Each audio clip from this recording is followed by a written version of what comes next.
YCP నేత బోరుగడ్డ అనిల్ కుమార్ ఇవాళ Rajahmundry central జైలుకు తిరిగి రానున్నారు. బోరుగడ్డకు నేటితో మధ్యంతర బెయిల్ గడువు ముగియనుంది. తన తల్లికి చెన్నై అపోలో ఆసుపత్రిలో చికిత్స అందించాలని నెల 1 నుంచి మధ్యంతర బెయిల్ పొడిగించింది కోర్టు.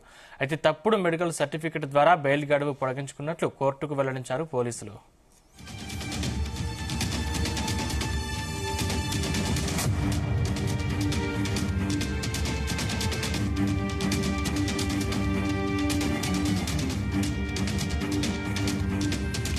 దానికి సంబంధించిన మరిన్ని పూర్తి డీటెయిల్స్ మా ప్రతినిధి ప్రసాద్ అందిస్తారు. ప్రసాద్,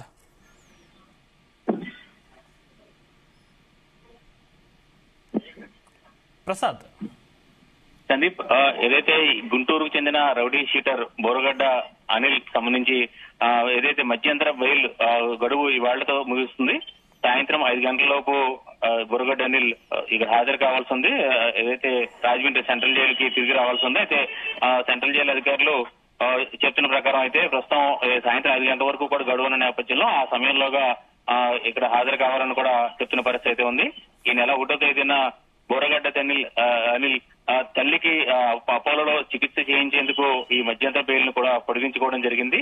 అయితే అప్పటి నుంచి కూడా ఈ బోరుగడ్డ అనిల్ మధ్యంతర బెయిల్ వ్యవహారం కూడా వివాదాస్పదంగా మారింది. ముఖ్యంగా ఫేక్ సర్టిఫికేట్ తోటి, అంటే గుంటూరుకు చెందిన ఒక వైద్యుడు ద్వారా ఫేక్ సర్టిఫికేట్ తీసుకుని ఫేక్ సర్టిఫికేట్ ద్వారా ఈ మధ్యంతర బెయిల్ పొడిగించుకున్నట్టుగా కూడా పోలీసులు ఇప్పటికే కోర్టు కూడా నివేదించిన నేపథ్యంలో ఈ విషయంలో కూడా ఏదైతే బోరుగడ్డ అనిల్ పై దీన్ని మరొక కేసుగా కూడా నమోదు చేసే అవకాశం అయితే ఉంది. అదేవిధంగా వైద్యుడు కూడా ఏదైతే వైద్యుడి పేరు మీద ఏదైతే ఈ సర్టిఫికేట్ వచ్చిందో ఆ సదరు వైద్యుడు కూడా పోలీసులకు ఫిర్యాదు చేసేందుకు కూడా సిద్ధమవుతున్నట్టు తెలుస్తుంది.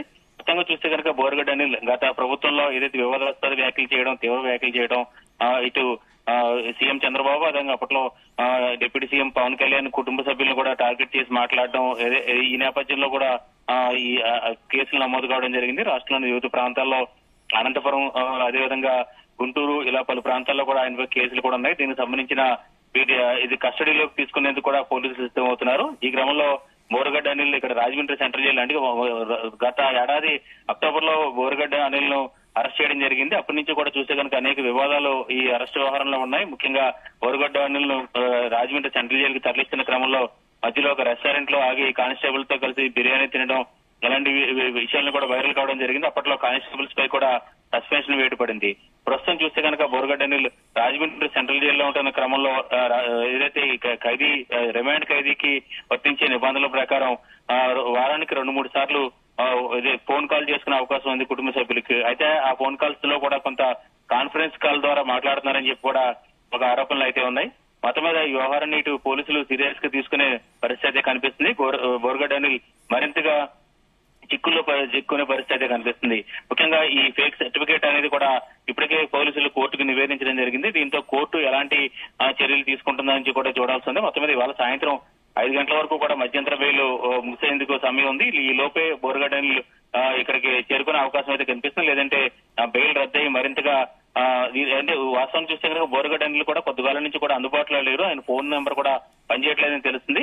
అదేవిధంగా ఏదైతే ఆయన తల్లికి చెన్నైలో చికిత్స జరిగిన సమయంలో కూడా బోరుగడ్డ అనిల్ పక్కన లేనట్లుగా కూడా పోలీసులు గుర్తించడం జరిగింది. ఇవన్నింటిని కూడా చూస్తే కనుక బోరుగడ్డ అనిల్ తప్పించుకునే ప్రయత్నం చేస్తారని ఒక అనుమానాలు అయితే వ్యక్తం అవుతాయి. ఈ నేపథ్యంలో ఒక ఉత్కంఠక పరిస్థితి అని చెప్పొచ్చు.